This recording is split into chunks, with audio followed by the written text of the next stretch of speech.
Right. So many nurses and midwives are recently losing their PIN numbers for reasons that are just ridiculous, reasons that are, completely avoidable, reasons that they could just do without. And so in this video, I'm going to be telling you just a few tips on how you can protect yourself, how you can make sure that your NMC PIN number is safe, and that you continue to work, legally as a nurse or midwife in the UK. Because if you lose your PIN number, that in fact you basically lose everything.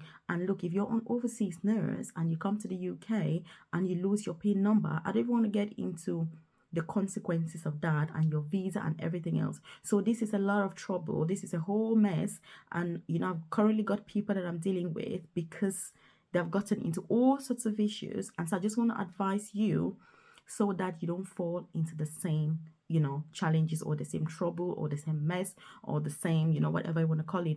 Because look, the role of the NMC, the role of the Nursing and Midwifery Council in the UK is not to protect nurses, is not to care for nurses, is not to babysit nurses, if I can put it that way. The role of the NMC is to protect the British public from nurses, midwives, and nursing associates. So the NMC is the Nursing and Midwifery Regulator. I keep saying this. I've done videos about this. If you haven't watched them, check on the channel and make sure that you go through what the role of the NMC is. So the NMC is not there to protect nurses. Yes, we have to pay £120 per year to work as nurses in the UK, but we're not paying this money for NMC support, kind of, if you can put it that way. We're paying that money so that the NMC has the finances that it needs in order to safely regulate our practice. And the NMC from this money raises about £90 million per year, but that money again is to run the affairs of the NMC, for example, pay the staff and things like that. And by the way, the NMC are currently recruiting. So if you're somebody who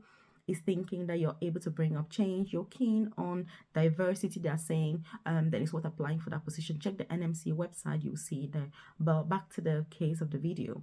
So a nurse recently lost the PIN number because they were sleeping on a night shift watching Netflix. Another nurse lost the PIN number recently as well because they were given £100 by a patient's relative, and they went to the manager and said they had £20 instead of just saying £100. I don't know why you would do that. Another nurse and midwifery colleague lost the PIN number because they had a private clinic in Africa that was delivering unsafe care. And I know that there's been a lot of contention online with people saying, if somebody is practicing in the UK and they're registered with the NMC here and then back in a different country, if they do something wrong there, shouldn't the nursing council or midwifery council in that country deal with it? Reality is that if you are here in the UK, registered with the NMC, then the NMC is interested in what you do everywhere. It doesn't have to be in the UK. They're interested in your whole life in and out of the UK, which means that if you go back to Africa, Asia, America, wherever you come from, and you do something that isn't acceptable, something that is seen as bringing in disrepute, the profession, nursing and all that, then you will be disciplined here, even though the thing didn't happen here. And by the way, with the case of this particular person, the NMC did have extensive evidence from people back in Africa, liaising as well with the Nursing and Midwifery Council back in Africa. And so that's what the NMC does. They never just come and say, look, you're going to lose your PIN number. We're taking your PIN number away. It doesn't happen. There is an extensive investigation that happens before anybody loses their PIN number. So as a nurse, you need to be very careful. It doesn't just mean that it's only for overseas nurses, for everybody, even if you're UK trained, because the level of effort that it takes to have that NMC PIN number, it's too much to just lose it overnight. And look, if you lose your PIN number and you can no longer work as a nurse, what's going to happen to you, like your family, everything? Because, the consequences of that for these nurses involved, it's so much that if you haven't seen, you don't even understand. So you don't want to put yourself in that situation. You want to make sure that you're aware of the NMC code. So the NMC, I know some people also ask me, Melvis, are there any warnings for this? Is there anywhere where terms and conditions are written? Is there anywhere where the NMC says, don't do this, don't do that, don't do this? Yes, so there is the NMC Code of Conduct. You can just Google it on the NMC website. You'll be able to see that. If you're a nurse in the UK, then you should be familiar, obviously, with the NMC website. because whether you trained in the UK, you would know about their processes. If you trained overseas, you went through those processes before coming to the UK. So you should be, aware of the NMC website, processes and policies and all of that. So the NMC code of conduct, you can check it up. Make sure you have a copy. I always have a copy. If the NMC changes or upgrades anything, they upgrade it all the time. I make sure that I also get the latest copy, because as a nurse, I've had my own fair share of, challenges within the profession. So I always like to make sure that I'm keeping up to date. So first advice, you need to make sure that you get a copy of the NMC code of conduct. It walks you through the expectations from you as a nurse, and it talks about communication. You need to have effective communication. You need to prioritize people, treating people with dignity, with respect, and that respect isn't only for patients, it's for staff as well. Because I'm going to tell you that the main reason, from my experience talking to managers, talking to patients, talking to other relatives, and talking to other staff who have reported fellow nurses or midwives to the NMC, the main reason has been because of attitude. They always say, oh, a lot of attitude. And the thing is, when you are seen to have attitude at work, if you do something and people feel that you're not approachable because of previous experience, because of whatever it is, obviously I don't know, the likelihood is that you're going to be referred, because that's just a tendency. People want to avoid confrontation because you don't want to have too much confrontation. So what some people tend to do then is that they just report to the NMC and then let the NMC deal with it, saying, okay, the NMC is a third party. They're going to be, carry out the full investigation. They're not going to be biased. As a nurse, you're unlikely to be rude to the NMC, for example. So they're going to be able to do a fair investigation. And me as a manager, I'm going to be out of it. And so if the NMC says that this nurse is not guilty, that obviously they're not guilty. If the NMC finds you guilty, then you are guilty. And I've had managers say that I've referred nurses just because the nurses haven't been approachable when they've tried to speak to them about those issues, and that there's a lot of attitude issues. Those are things I've also experienced as a nurse, just talking to other colleagues and things like that. So there was a colleague recently who was struck off because they were negative towards other staff. They were saying things like, who do you think you are?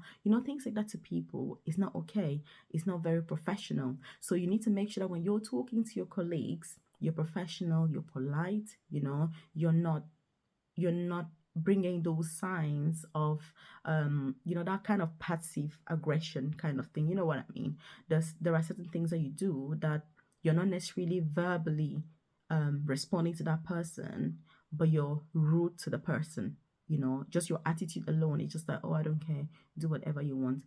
If you're like that, you're likely going to refer to the NMC, because people will find that you're not very approachable. Again, some of these managers have said that they've spoken to these nurses in private, and the way the nurses have spoken to them, they have felt so they have felt so uncomfortable. They don't feel safe, and so they just put themselves, aback, and then just let a third party deal with those challenges. So again, attitude, you need to make sure that you're building a good relationship with the people that you're working with. Very important. I hear people say you just go to work, you do your work, you go back home, you're there to make money.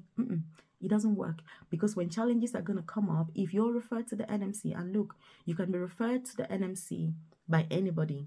It could be a member of the public, it could be a patient, it could be a relative, it could be your colleague, and look, many colleagues do refer fellow colleagues to the NMC.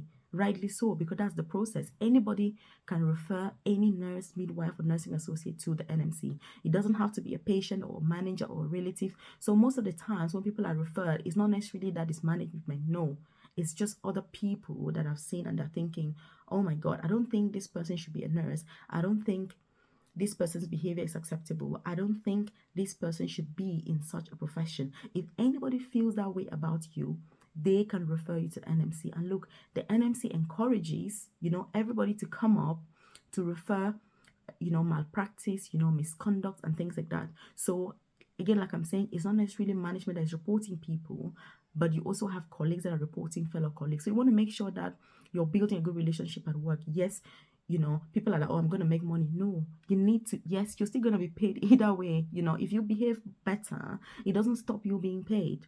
That's just it's got nothing to do with anything. So you need to make sure that you're interacting well, because if you have a problem or a challenge, or you're referred to the NMC, or you just have even just a statement to write at work, if you've been good, good attitude, obviously good behavior, which the NMC code does recommend, you can even speak to your colleagues and say, can you just write a few words about me, from what you know. If you've been a good colleague, many people don't mind putting those few words down for you.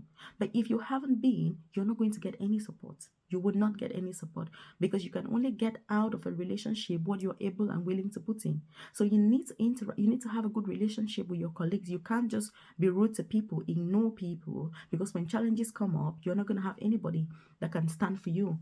And it's the same thing with management. When you speak to your managers, yes, you're all nurses, but you need to have some basic respect. You need to know that, that's how you behave with colleagues. You don't just ignore people, have that passive aggressive, because I've noticed a lot of that personally at work, and I get so many complaints about that, which is something that it needs to end. If you're one of those people who do that, you need to end, because when problems come up, you're not going to have anybody that can support you, and you don't want that.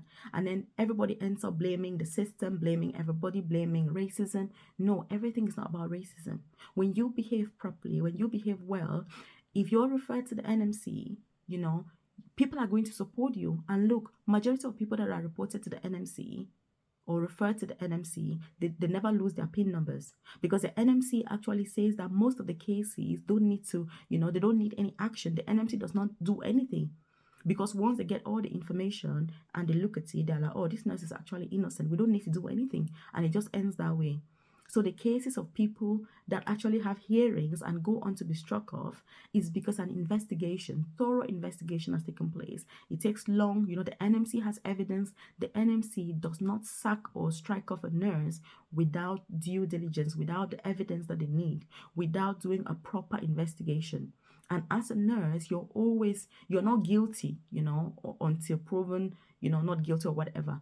You have the fair chance to defend yourself in front of the NMC. And that is where your clinical competence comes in. So another tip is that you need to make sure that if you're working somewhere, you need to understand the policies in that area. You need to understand the processes in that area. You need to understand the expectations from the patients. You need to understand what they need. Like me, for example, I work in surgery. I know that if my patients are pre-op, I know the sort of challenges that they're going to have. Maybe they're not eating and drinking. They're going to be worried, when is my surgery? They're going to be worried about, what can I have relatives visiting me? How long am I going to stay in hospital after my surgery? When can I go home? Those are the sort of worries that they have. So you need to be able to preempt those worries and explain things to your patients in advance. Don't wait until things have escalated before you start trying to sort them out. You want to make sure that you're trying to reduce the chances of any challenges coming up before they actually arise.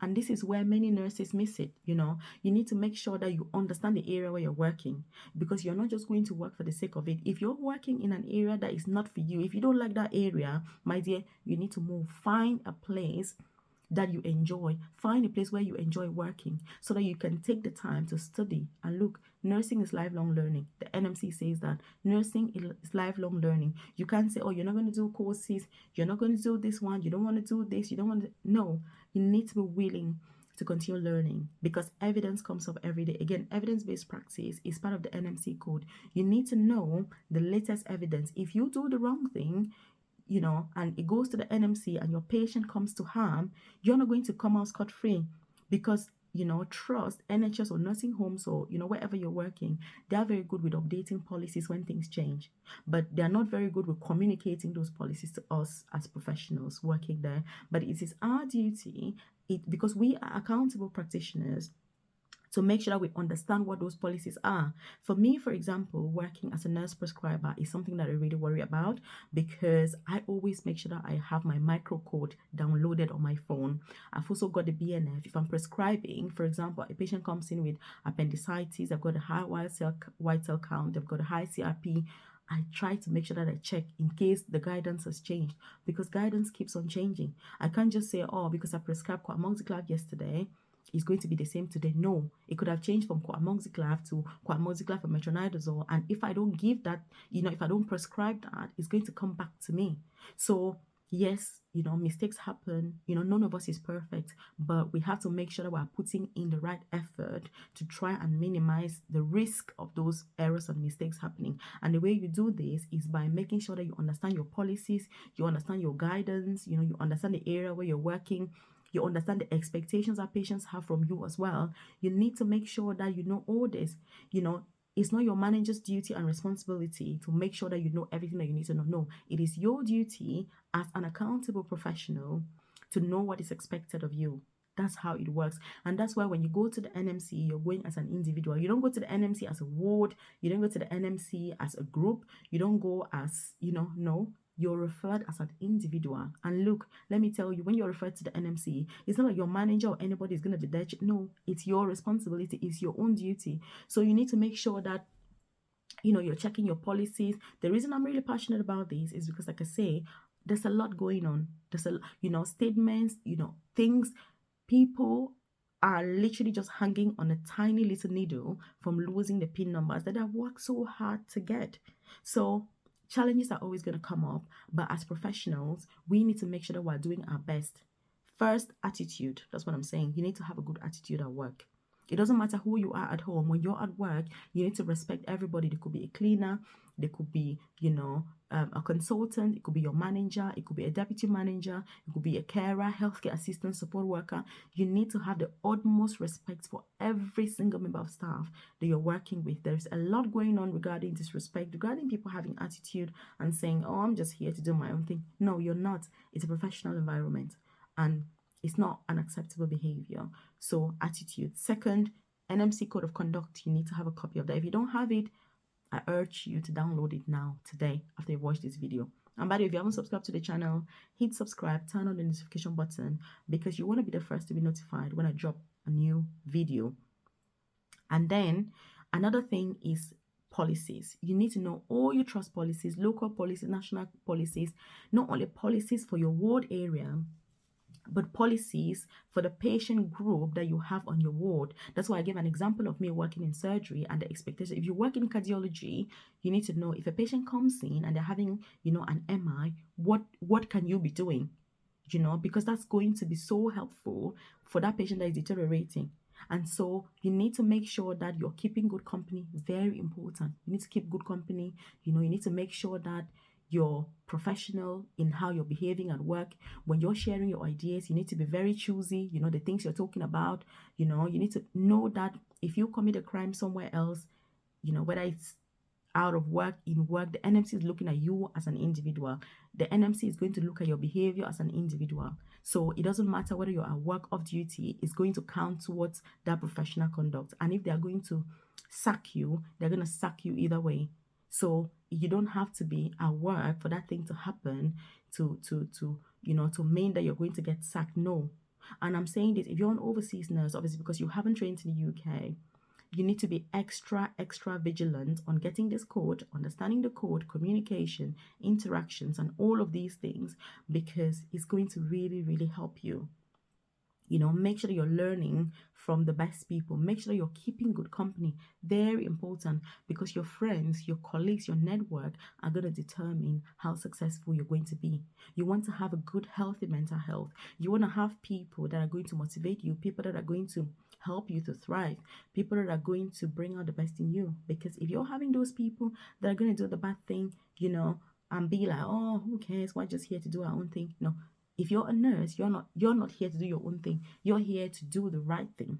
Those are two different things. It's doing the right thing. And that's why I'm saying that there's never going to be a time where you're at the stage where it's okay to not check your policies. You have to check. And that's why I give an example like me as a nurse prescriber. You need to check. It's your duty and responsibility. You cannot assume that things haven't changed, because things change all the times in healthcare. So the NMC code has to be your best friend.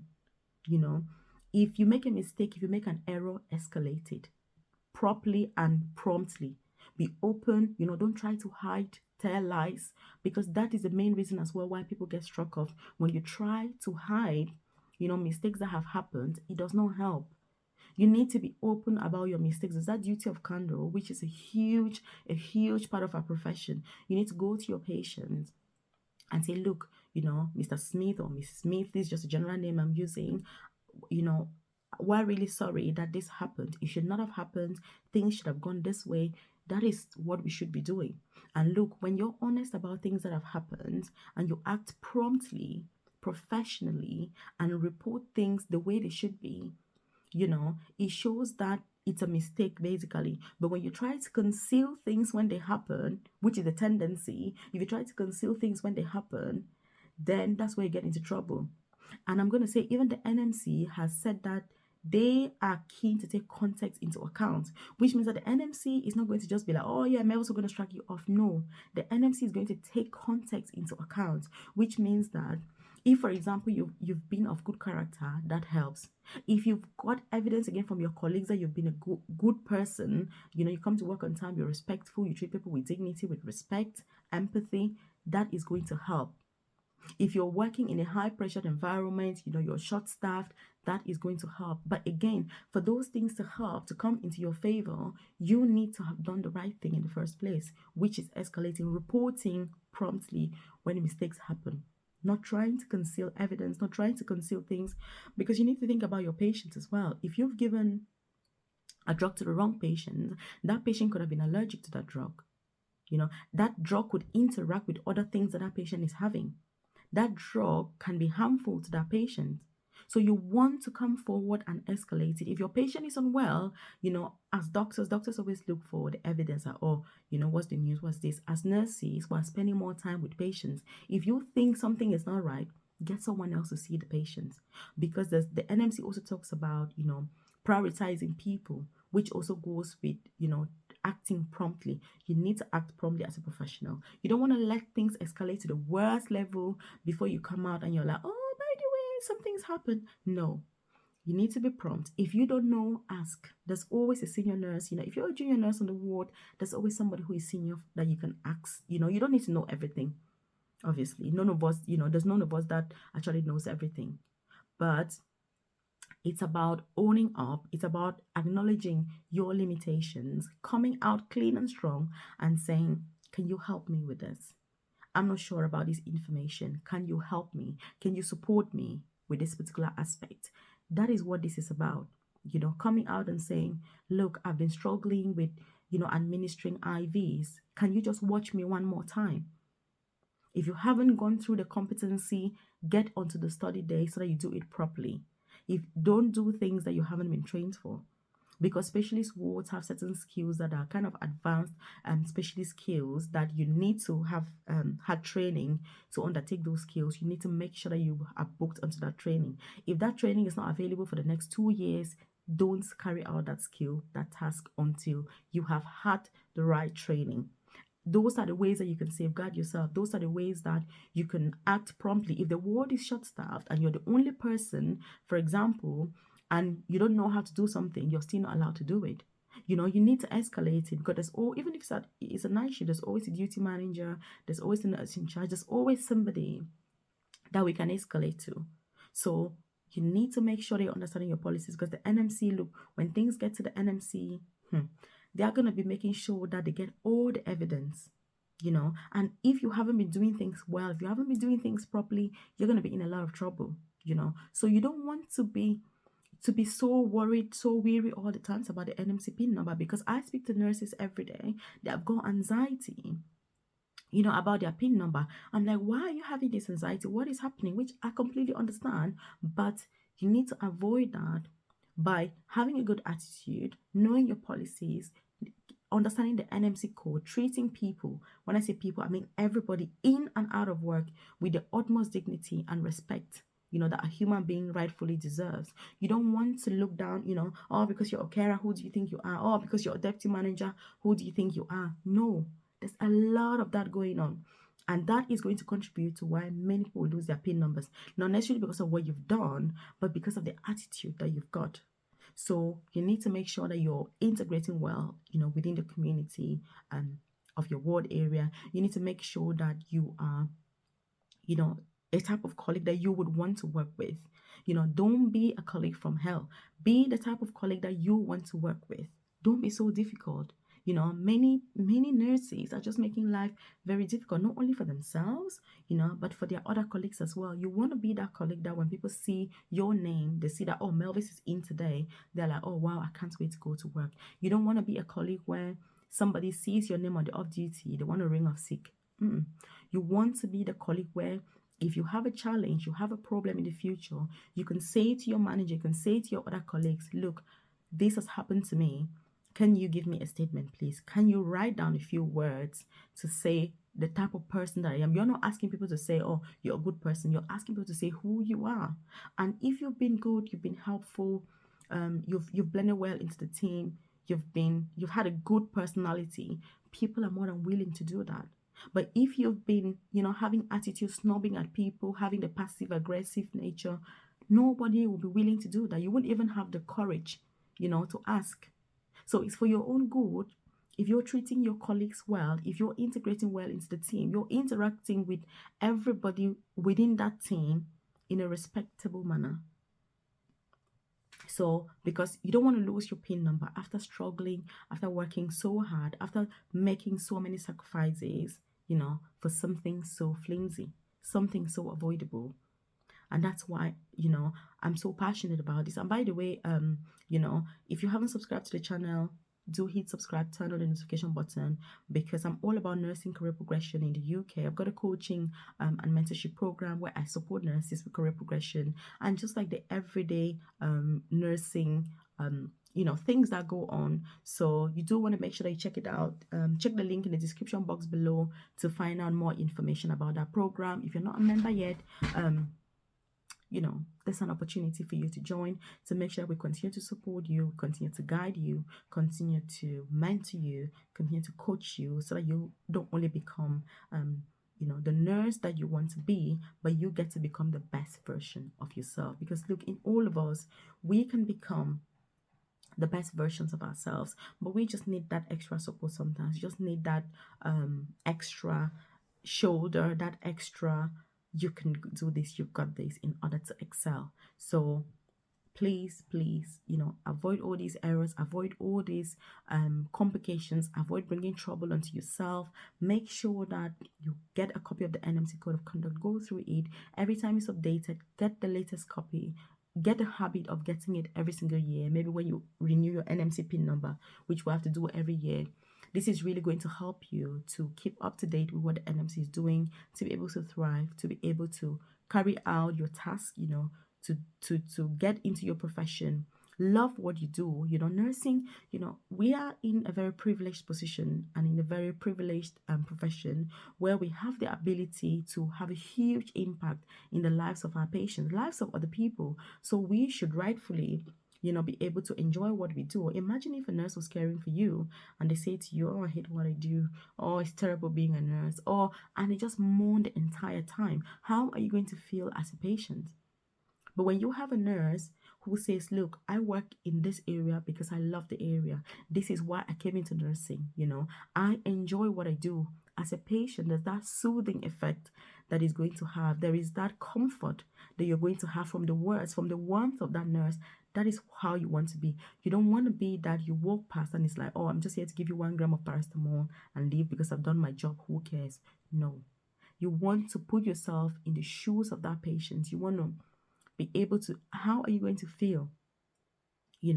If you were the person on that bed, if it was your relative, your mom, your dad, your child, how would you want them treated? I think if we begin to think in this way, it will put everything into perspective as professionals. It will make us to be able to treat our patients with so much more dignity, treat our colleagues with so much more respect, and in a very professional way, so that in the end, not only do we come together for the good of our patients and for the profession, but we actually feel fulfilled with what we're doing as professionals. So again, thank you for watching the video. If you've got any comments, just leave them in the comment section below. I'm going to answer them. I've gone on about this. Again, this is something I'm very passionate about, and I just want to make sure that none of us is losing our PIN numbers because of things that we can avoid, So again, I'm going to see you in the next video. Thank you.